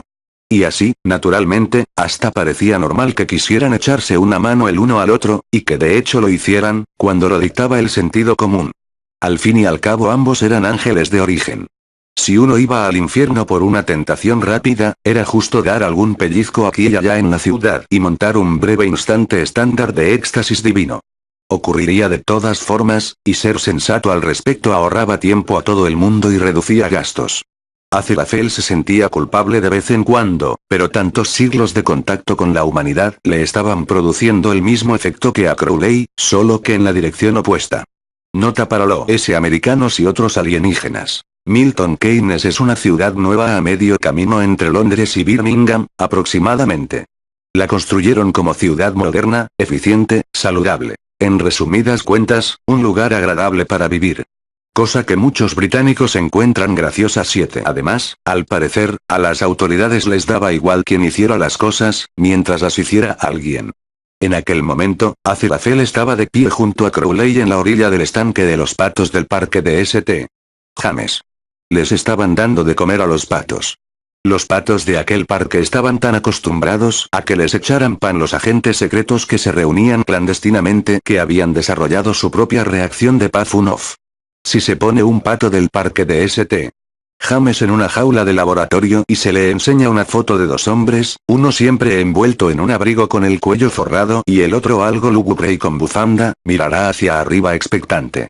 El pan negro del agregado cultural ruso era el más solicitado por el pato perspicaz, mientras que el sándwich pastoso del jefe del departamento de contraespionaje británico era manjar de los más sibaritas. Aziraphale le tiró un mendrugo a un macho un poco desgarbado, que lo atrapó y se sumergió enseguida. El ángel se volvió hacia Crow. Audiolibros Criptogramas presenta Buenos Presagios de Terry Pratchett, 3. Hey. Pero bueno, querido, murmuró. Lo siento, se disculpó Crowley, no sé en qué estaba pensando, el pato salió irritado a la superficie. Sabíamos que algo se estaba cociendo, claro está, dijo Aziraphale. Pero uno se imagina esta clase de acontecimientos en América. Allí tienen cabida estas cosas. A lo mejor ocurre allí, opinó Crowley con pesimismo. Pensativo, echó un vistazo al Bentley, al otro lado del parque. El cepo estaba inmovilizando la rueda trasera con diligencia. Ah, sí. El diplomático americano, dijo el ángel. Me parece más bien un fanfarrón. No sé, como si el apocalipsis fuera una especie de espectáculo cinematográfico que hubiera que vender en cuantos más países fuera posible. En todos ellos, añadió Crowley. La tierra y todos sus reinos. Aziraphale echó el último trozo de pan a los patos, que se abalanzaron a molestar al agregado naval búlgaro y a un hombre de aspecto furtivo con corbata de Cambridge que se había deshecho cuidadosamente de la bolsa de papel tirándola a una papelera. Se volvió y miró a Crowley. Ganaremos, de eso no cabe duda, dijo. Tú no lo deseas, contestó el demonio. ¿Y por qué no, si se puede saber? Oye, dijo Crowley desesperado, ¿cuántos músicos crees que tenéis en vuestro bando? De primera clase, quiero decir. Aziraphale parecía desconcertado. Bueno, si no me equivoco, empezó a decir. 2, continuó Crowley, Elgar y Lis. Y eso es todo. Los demás los tenemos nosotros. Beethoven, Brahms, los Bach, Mozart, todos. ¿Tú te imaginas la eternidad con Elgar? Aziraphale cerró los ojos. Perfectamente, gimió. Pues ya está, dijo Crowley con un ademán de triunfo. Sabía muy bien cuál era el punto débil de Aziraphale. Despídete de los compact discs. Y de Albert Hall. Y de los conciertos. Y de Glyndebourne. Sonarán armonías celestiales todo el santo día. Es inefable, murmuró Aziraphale. ¿No te gustaban los huevos sin sal? Lo que me recuerda que nada de sal ni de huevos. Nada de salsas. Nada de restaurantes acogedores donde te conocen. Nada de crucigramas del periódico que te gusta. Ni de tiendecitas de antigüedades. Ni de librerías. Y de las ediciones antiguas interesantes ya te puedes ir olvidando. Y de... Crowley rebuscó a la desesperada entre los intereses de Aziraphale, y de las cajas de raté de plata del siglo XIX, pero cuando ganemos, la vida mejorará. Dijo el ángel con voz ronca. Pero no será tan interesante. Oye, sabes que tengo razón. Tú serías tan feliz con una lira como yo con un tridente. Sabes muy bien que no tocamos la lira. Ni nosotros usamos tridente. Era todo retórica. Se quedaron mirándose el uno al otro. Aziraphale extendió las manos, elegantes y cuidadas. Mi gente está más que contenta de que vaya a ocurrir, ¿sabes? Es que de eso se trata, fíjate. La gran prueba final. Espadas llameantes, los 4 jinetes, mares de sangre, y toda la pesca, se encogió de hombros. Y ya está, game over, insert coin, dijo Crowley. A veces me cuesta un poco seguir tus métodos de expresión. Pues a mí me gustan los mares como están. No tiene por qué pasar. No hay que someterlo todo a la destrucción para ver si lo has hecho bien. Aziraphale volvió a encogerse de hombros. Me temo que esa es tu inefable opinión. El ángel se estremeció y se echó el abrigo a los hombros. Empezaban a acumularse nubes sobre la ciudad. Vamos a algún sitio donde no haga frío, propuso. ¿Eso es una invitación? Dijo Crowley desanimado. Caminaron un rato en sombrío silencio. No es que no esté de acuerdo contigo, se explicó el ángel mientras caminaban desganados por la hierba, pero no me está permitido desobedecer. Ya lo sabes. Ni a mí, protestó Crowley. Aziraphale le miró de soslayo. Venga ya, hombre, dijo, tú eres un demonio, al fin y al cabo. Ya. Pero los míos defienden la desobediencia en términos generales, y no la desobediencia específica. Esa la tratan con mano dura. ¿Desobedecerles a ellos, por ejemplo? Eso es. Te sorprenderías. O tal vez no. ¿Cuánto tiempo crees que nos queda? Crowley alzó una mano hacia el Bentley, desactivando el cierre centralizado. Depende de la profecía, aseguró Aziraphale, metiéndose en asiento del pasajero. Hasta final de siglo seguro, aunque podemos esperar que se den ciertos fenómenos previamente. A la mayoría de los profetas del pasado milenio les preocupaba más la expansión que la precisión. Crowley señaló la llave de contacto. Giró. ¿Qué? Dijo. Claro, dijo el ángel amablemente. Y el mundo llegará a su fin, en el año nanana 1. O 2, o 3, o lo que sea. No hay muchas cosas que rimen con 6, así que será el mejor año. ¿Qué clase de fenómenos? Cabras de 2 cabezas, señales en el cielo, gansos volando hacia atrás, lluvia de peces. Cosas así. La presencia del anticristo afecta al funcionamiento normal de la causalidad. Ya veo. Crowley puso el coche en marcha. Entonces se acordó de algo. Chasqueó los dedos. El cepo de la rueda desapareció. Vamos a comer, propuso. Te debo una comida de ¿cuándo fue? París, 1793, contestó Aziraphale. Ah, sí. El reinado del terror. ¿Esa era nuestra o vuestra? ¿Vuestra, no? No me acuerdo. Pero era un restaurante estupendo. Al pasar por delante de un guardia urbano anonadado, el cuaderno que llevaba se prendió por combustión espontánea, para el asombro de Crowley. Estoy seguro de que no pretendía hacer eso, dijo. Aziraphale se puso colorado. He sido yo, confesó. Siempre he pensado que vosotros los inventasteis. ¿No fuisteis vosotros? Nosotros creíamos que eran vuestros. Crowley miró el humo por el retrovisor. Venga, dijo. Vamos al Ritz. Crowley no se había molestado en hacer ninguna reserva. En su mundo, reservar mesa lo hacían los demás. Aziraphale coleccionaba libros. Si hubiera sido sincero consigo mismo, habría admitido que su librería era sencillamente un lugar donde guardarlos. No era nuevo en aquello. Para seguir con la tapadera de clásica tienda de libros de segunda mano empleaba todos los medios posibles, sin llegar a la violencia física, pero por poco, para evitar que los clientes los comprasen. Desagradables olores a humedad, miradas fulminantes, horario imprevisible, era increíblemente bueno en aquello. Llevaba mucho tiempo coleccionando libros y, como todos los coleccionistas, se había especializado. Tenía más de 60 libros de predicciones relativas al progreso de los últimos siglos del segundo milenio. Tenía debilidad por las primeras ediciones de Wilde. Y tenía un juego completo de Biblias infames, cada una con un nombre acorde a los errores de imprenta correspondientes.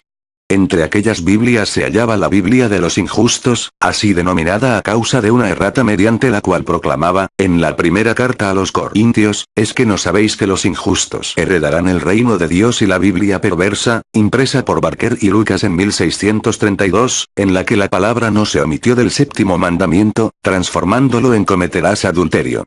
También estaba la Biblia del indulto, la Biblia de la melaza, la de los peces en pie, la de Charing Cross y todas las demás. Aziraphale las tenía todas.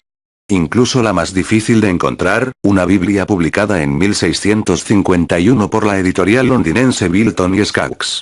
Fue el primero de sus 3 grandes desastres editoriales. El libro se conocía como la Biblia del carajo. El extenso error, por llamarlo de alguna manera, del cajista, se halla en el libro de Ezequiel, capítulo 48, versículo 5. 2. Limitando con Dan, desde la frontera oriental hasta la occidental. Aser una parte. 3. Limitando con Aser, desde la frontera oriental hasta la occidental. Neftalí, una parte. 4. Limitando con Neftalí, desde la frontera oriental hasta la occidental. Manasés, una parte. 5. Al carajo, ya. Estoy hasta las mismísimas narices de componer mires. Por donde se mire, el señor Bilton no es un caballero, y el señor Skaggs no es más que un zoquete usurero y agarrado. A fe mía, con el buen tiempo que hace hoy, cualquier hombre de Dios que tenga un poco de sentido común debería estar gozando del sol y no encerrado todo el santo día en este viejo taller enmohecido. 6. Y limitando con Efraín, desde la frontera oriental hasta la occidental. Rubén, una parte 8. El segundo desastre editorial de Bilton y Skaggs ocurrió en 1653. Un golpe de escasa buena suerte hizo que consiguieran uno de los célebres libros en cuartos mayores, Los cuartos perdidos, las 3 obras de teatro de Shakespeare que no se reeditaron en folio, y quedaron reservadas para siempre a los eruditos y al público teatral. Solo sus títulos han llegado hasta nosotros. La siguiente es la primera obra de teatro del autor, la comedia de Robin Hood o El bosque de Sherwood 9. El señor Bilton había pagado casi 6 guineas por el libro, y pensó que podría sacar casi el doble con solo la edición en folio y cartoné. Y lo perdió. El tercer gran desastre editorial de Bilton y Skaggs jamás llegaron a comprenderlo ninguno de los dos. Allá donde mirasen, se vendían los libros de profecías como churros. La edición inglesa del Siglos de Nostradamus iba ya por la tercera edición, y 5 Nostradamus, los 5 asegurando ser el auténtico, se encontraban en plena gira triunfal. Y la colección de profecías de la madre S. Eaton se estaba agotando. Cada una de las grandes editoriales de Londres, había 8, contaba con un libro de profecías como mínimo en el catálogo. Todos eran desenfrenadamente erróneos, pero ese aire de omnipotencia imprecisa y generalizada los había hecho tremendamente famosos. Se vendían a millares, a decenas de millares. La Biblia del carajo también es célebre por contar con 27 versos en el tercer capítulo del Génesis, en lugar de los habituales 24. Los versos seguían al 24, que en la versión del rey Jaime reza: expulsó al hombre, y puso delante del jardín de Edén a los querubines y una espada flameante para guardar el camino al árbol de la vida. 25 Y el Señor se dirigió al ángel que guardaba la puerta oriental, diciéndole: ¿dónde se halla la espada flameante que te fue otorgada? 26 Y el ángel dijo: la tenía aquí mismo hace tan solo un instante, me la habré dejado en alguna parte, algún día me dejaré la cabeza. 27 Y el Señor no volvió a preguntarle. Al parecer, estos versos se insertaron durante la etapa de pruebas. En aquellos días era una costumbre muy común entre los tipógrafos colgar hojas de prueba en los postes de fuera de las tiendas para instruir al populacho y para que les corrigieran las pruebas gratis, y dado que la tirada entera fue echada al fuego, nadie se molestó en plantearle la cuestión al encantador señor Azirafel, que tenía una librería 2 puertas más abajo, que tanto ayudaba con las traducciones y cuya escritura se entendía a la primera. 9-8 Las otras dos fueron La ratonera y Buscadores de oro en 1589. Es una mina de oro. Le dijo el señor Bilton al señor Skaggs 10. El público está pidiendo a gritos semejante bazofia.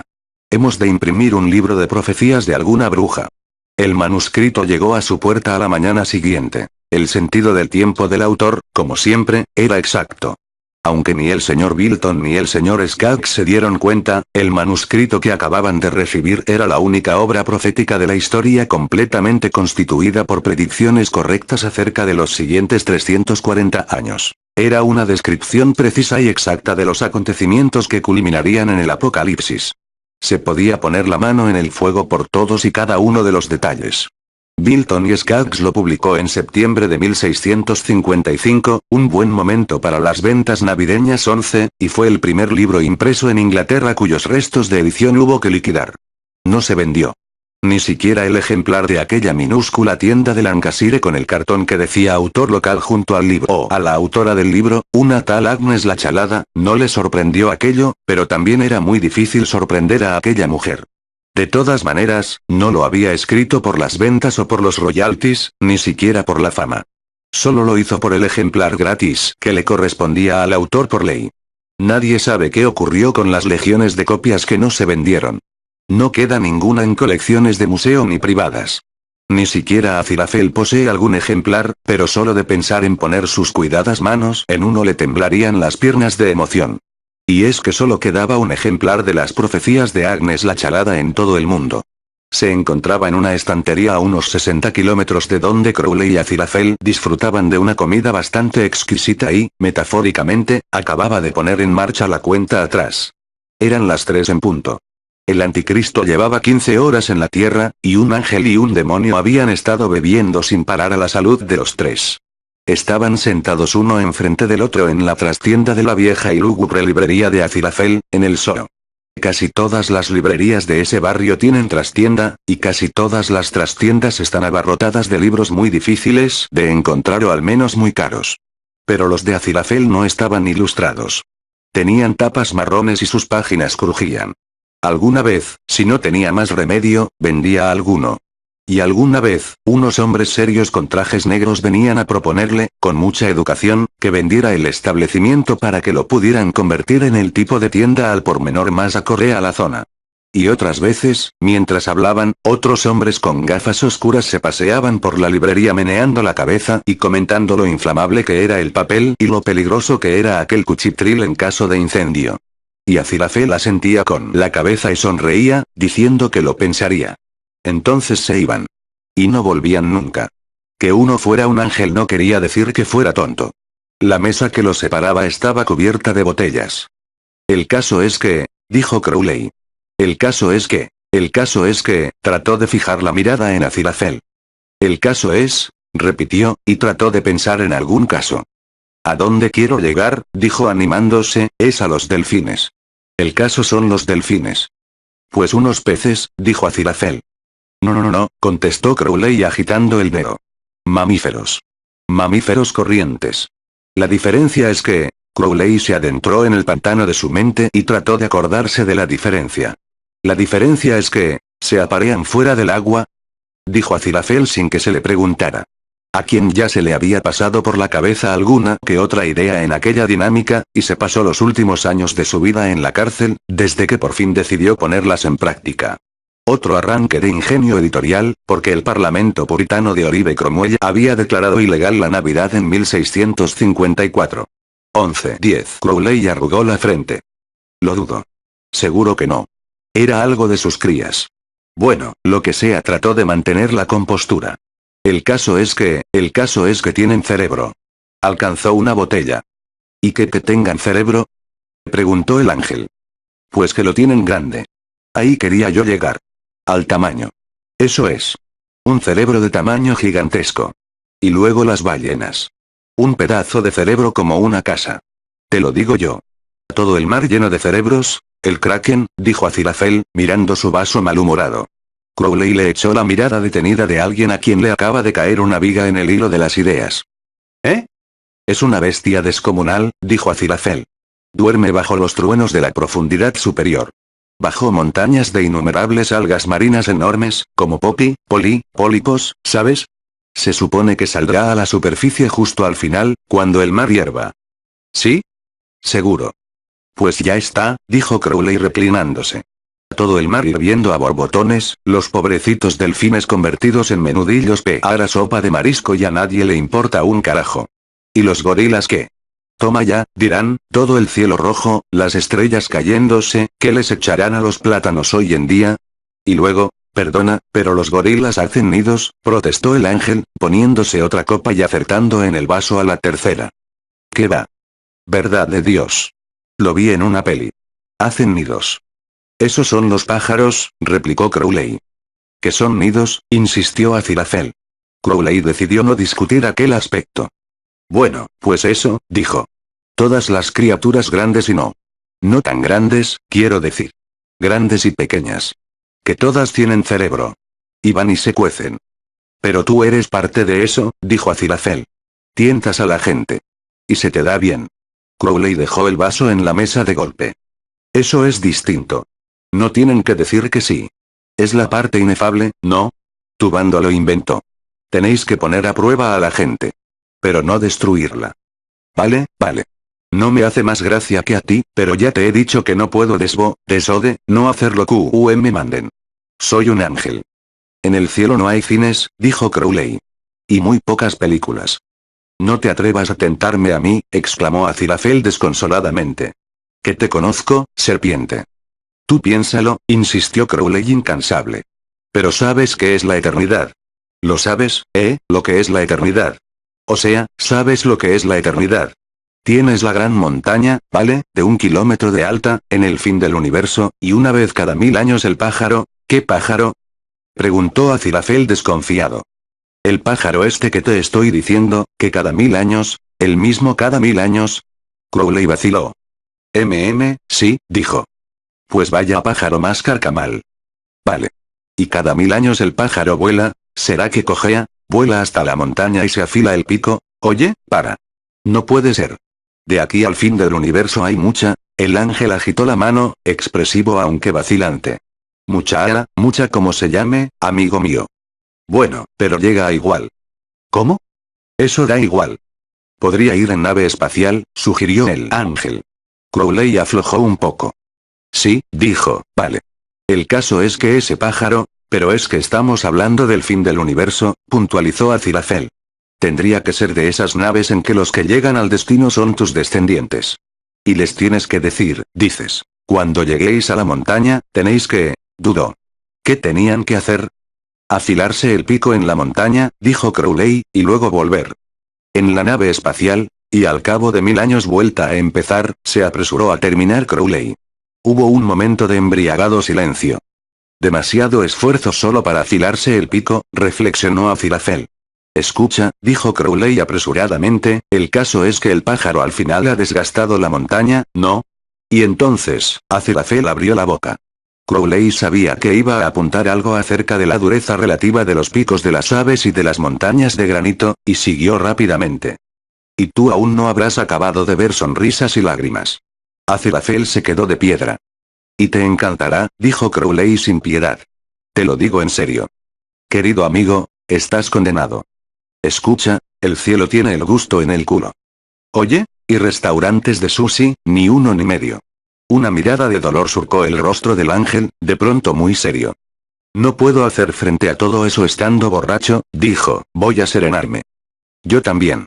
Los dos se estremecieron al retirarse el alcohol de sus venas, y se sentaron en mejor postura. Aziraphale se ajustó la corbata. No puedo interferir en los planes divinos, afirmó con voz ronca. Crowley, especulador, miró su vaso y lo volvió a llenar. ¿Y en los diabólicos? Preguntó. ¿Cómo dices? Bueno, no puede ser más que un plan diabólico, ¿no? Lo estamos llevando a cabo nosotros. Mi bando. Ah, pero es parte del plan divino general, dijo Aziraphale. Tu bando no puede hacer nada que no sea parte de un inefable plan divino, añadió, con un atisbo de petulancia. ¿Qué más quisieras tú? No, es él. Aziraphale chasqueó irritado los dedos, bueno, eso. ¿Cómo decías tú en tu colorida jerga? El final de la balanza. El balance final. Eso. Bueno, si estás seguro, dijo Crowley. Sin duda alguna. Crowley levantó la vista con una mirada de picardía. Entonces no puedes saber seguro, corrígeme si me equivoco, si frustrarlo es o no parte del plan divino. O sea, se supone que tienes que frustrar cada una de las tretas del maligno, ¿no? Aziraphale vaciló. También es verdad. Descubres una treta, y la frustras, ¿no es así? Grosso modo, pero sí. Lo que hago yo es ayudar a los humanos a que frustren ellos las tretas. Por la inefabilidad, ya sabes. Bien, bien. Así que lo único que tienes que hacer es frustrarlo todo. Porque si de algo estoy seguro, dijo Crowley atropelladamente, es de que el nacimiento es solo un principio. Lo que importa es cómo se cría. Las influencias. De lo contrario el niño jamás aprendería a usar sus poderes, vaciló un instante. Al menos, no como se supone. Seguro que a mi bando no le importaría que yo frustrara tus esfuerzos, constató Aziraphale pensativo. En absoluto les importaría. Claro que no. Podrías ganarte la aureola de oro, Crowley le dedicó al ángel una sonrisa alentadora. ¿Y qué le pasará al niño si no recibe una educación satánica? Preguntó Aziraphale. Probablemente nada. No se enterará nunca. Pero la genética, déjate de genética. ¿Qué tendrá que ver? Le espetó Crowley, mira a Satán. Fue creado como un ángel y cuando crece va y se convierte en el gran adversario. Si te vas a meter en genética, también podrías decir que el niño se convertirá en ángel. Al fin y al cabo su padre era un pez gordo en el cielo en aquellos tiempos. Decir que se convertirá en demonio es como decir que un ratón sin rabo tendrá crías sin rabo. La educación lo es todo. Te lo digo yo. Y sin influencias satánicas no contestadas, lo peor que podría pasar es que el infierno tuviera que empezar otra vez de cero. Y que la tierra dure al menos 11 años más. ¿Vale la pena, no? Ahora Aziraphale volvía a estar meditabundo. ¿Estás diciendo que el niño no es maligno en esencia? Le preguntó despacio. Es potencialmente maligno. Y bueno también, supongo. Es malo en potencia, y esa potencialidad está esperando que le den forma, se explicó Crowley. Se encogió de hombros. Pero claro, estarnos hablando de bueno como tú o como yo. Son nombres para nuestros bandos. Eso ya lo sabemos. Supongo que vale la pena intentarlo, dijo el ángel. Crowley asintió con entusiasmo. ¿Trato hecho? Dijo el demonio tendiéndole la mano. El ángel se la estrechó, cautelosamente. Seguro que es más interesante que los santos, opinó. Además es por el bien del niño, a largo plazo, añadió Crowley, seremos una especie de padrinos. Se podría decir que vamos a ser los responsables de su educación religiosa. A Aziraphale se le iluminó el rostro. Eso nunca se me había ocurrido, dijo. Padrinos. Vaya, fíjate. No está mal, aseguró Crowley, una vez te acostumbras. La conocían como Scarlett. Por aquellos tiempos vendía armas, pero ya empezaba a perder interés. No solía aguantar mucho en un mismo trabajo. 300 o 400 años en el exterior no eran para engancharse a la rutina. Tenía el pelo caoba natural, ni pelirrojo ni castaño, sino de un fuerte color cobre bruñido, que le caía hasta la cintura en trenzas por las que un hombre mataría, lo que de hecho ocurría a menudo. Tenía los ojos de un extraordinario tono naranja. Parecía tener 25 años, y siempre los tenía. Conducía un polvoriento camión color terracota lleno de armamento variado, con una habilidad inaudita para pasarlo por cualquier frontera del mundo.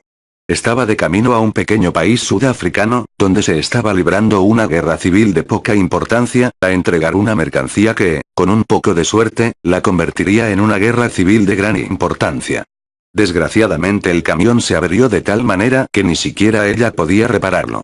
Y eso que se le daba muy bien la maquinaria últimamente. Se encontraba en medio de una ciudad doce. Era la capital de Tierra Kumbola, una nación africana que había vivido en paz durante los últimos 3000 años. Se llamó Tierra Sir Humphrey Clarkson durante 30 años, pero como el país no tenía ninguna reserva mineral y gozaba de la importancia estratégica de un plátano, se acercaba al autogobierno a pasos agigantados. Tierra Kumbola era pobre, tal vez, y aburrida sin duda alguna, pero pacífica. Sus diversas tribus, que se llevaban bastante bien entre ellas, habían empezado a cambiar sus espadas por arados tiempo atrás. Estalló una lucha en la plaza de la ciudad en 1952, entre un arriero de bueyes borracho y un ladrón de bueyes también borracho. Aún se hablaba de ello. Scarlett bostezó acalorada. Se abanicó la cabeza con su sombrero de ala ancha, dejó el camión inservible en la calle polvorienta y se metió en un bar. Compró una lata de cerveza, la vació y sonrió al camarero. «Tengo un camión que reparar», dijo. «¿Hay alguien aquí con quien pueda hablar?» El camarero esbozó una amplia sonrisa blanca y expansiva. Estaba impresionado por la forma en que se había bebido la cerveza. «Solo Nathan, señorita. Pero ha vuelto a Kaunda a ver la granja de su suegro». Scarlett compró otra cerveza. «Nathan. Bien. ¿No se sabe cuándo volverá?» «Puede que la semana que viene. O la otra, querida señorita». «Nathan, vaya picaron, ¿eh?» Se inclinó hacia adelante. «¿Viaja sola, señorita?» «Sí. Podría ser peligroso. Hay gente un poco rara en las carreteras desde hace algún tiempo. Malos tipos. No son chicos de por aquí», añadió muy deprisa. Scarlett levantó una ceja perfecta. A pesar del calor, él se estremeció. Ciudad solo de nombre. Tenía las dimensiones de una capital de condado de Inglaterra o, traducido a términos americanos, de un centro comercial. 12. «Gracias por avisarme», dijo Scarlett con un arrullo. Su voz sonaba como algo que acecha entre las hierbas, que solo se distingue por el movimiento de sus orejas, hasta que algo más joven y tierno se le acerca. Se despidió de él levantándose el sombrero y se encaminó afuera. El ardiente sol africano le cayó encima. Su camión aguardaba en calle con un cargamento de rifles, de munición y de minas de tierra. No iba a ningún lado. Scarlett observó el camión. En la vaca había un buitre, había viajado con Scarlett casi 500 kilómetros. Estaba eructando discretamente. Ella miró la calle. Dos mujeres charlaban en una esquina. Un tendero aburrido estaba sentado frente a un montón de vasijas de calabaza seca, espantando las moscas. Unos cuantos niños jugaban perezosos en el polvo. «¿Qué diablos?», dijo en voz baja. «No me vendrían mal unas vacaciones». Era un miércoles. Para el viernes, la ciudad ya era zona prohibida. Para el martes siguiente, la economía de Tierra Kumbola estaba arruinada, 20.000 personas habían muerto, incluido el camarero, al que los rebeldes dispararon cuando arrasaron las barricadas del mercado, casi 100.000 personas resultaron heridas, todas las armas variadas de Scarlett habían cumplido la función a la que estaban destinadas, y el buitre había muerto de degeneración adiposa. Scarlett ya había subido al último tren que dejaba el país. Sintió que ya era hora de largarse. Llevaba demasiado tiempo con las armas. Quería cambiar. Quería algo con posibilidades. Le gustaba la idea de ser periodista. Era una opción. Se abanicó con el sombrero, y cruzó las largas piernas. Tren abajo, más lejos, estalló una pelea. Scarlett sonrió. La gente siempre se estaba peleando por ella y a su alrededor. Muy tierno, sí señor. Sable tenía el pelo negro, una cuidada barba negra y acababa de decidir que iba a montar un negocio. Había salido a tomar algo con su contable. «¿Cómo vamos, Frannie?», le preguntó a la chica. «Hemos vendido 12 millones de ejemplares hasta ahora. ¿A qué es increíble?». Estaban de copas en un restaurante llamado Cima de los Seises, en la cima del 666 de la Quinta Avenida, Nueva York. Aquello siempre le había parecido sutilmente divertido a Sable. Desde las ventanas del restaurante se veía todo Nueva York. Por la noche, todo Nueva York veía los enormes 666 que adornaban los cuatro lados del edificio. Naturalmente, no era más que otro número de portal. Si uno empezaba a contar, acabaría llegando. Pero tenían que hacer la gracia. Sable y su contable acababan de salir de un pequeño y caro restaurante, especialmente exclusivo, de Greenwich Village, donde la cocina era completamente nouvelle. Un haba, un guisante y una tajada de pechuga de pollo estéticamente dispuestos en un plato de porcelana cuadrado. Sable se lo inventó la última vez que estuvo en París. Su contable se había ventilado la carne y las dos verduras en menos de 50 segundos, y el resto del tiempo se había dedicado a mirar el plato, la cubertería, y de vez en cuando a los demás comensales, de un modo que sugería que debía de preguntarse cómo estarían sus platos, como era el caso.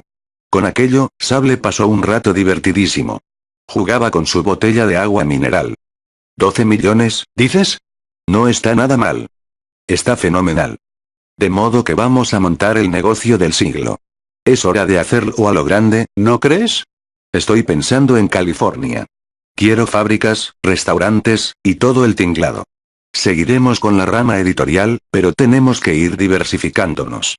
¿Qué te parece? Frania asintió. Parece una buena idea, Sable.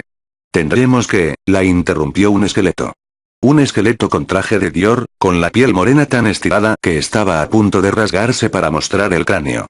El esqueleto tenía el pelo rubio y largo, y los labios impecablemente pintados. Tenía el aspecto de una persona a la que las madres del mundo señalarían, murmurando: así te quedarás tú si no te comes la verdura. Parecía un cartel de asistencia a las víctimas del hambre con estilo. Era la top model más famosa de Nueva York, y llevaba un libro. Dijo: disculpe, señor Sable, espero no molestar. Es que su libro me ha cambiado la vida, y quería que me firmara un autógrafo. Le miró implorante con unos ojos hundidos en las cuencas gloriosamente sombreadas. Sable asintió cortésmente y le cogió el libro. No era de extrañar que le hubiera reconocido, porque sus penetrantes ojos gris oscuro no pasaban desapercibidos en la foto de la cubierta de color metálico. Hacer dieta sin comer. Ponte guapa adelgazando, se llamaba el libro. El libro del régimen del siglo. ¿Cómo te llamas? Le preguntó. Cheryl. Con 2 R's, Y y L. Me recuerdas a una antigua amiga, le dijo, mientras escribía rápida y cuidadosamente en la página del título. Ahí tienes. Me alegro de que te gustara. Me gusta conocer fans. Lo que había escrito era lo siguiente. Cheryl, un celemín de trigo por el salario de un día. 3 celemines de cebada por el salario de un día. Pero el aceite y el vino no tocarlos. Ap, 6. Doctor Cuervo Sable. Es de la Biblia, le dijo. La chica cerró el libro con reverencia y se alejó de la mesa dándole las gracias a Sable. No sabía lo que aquello significaba para ella, le había cambiado la vida, en serio, en realidad no tenía el título médico que decía poseer,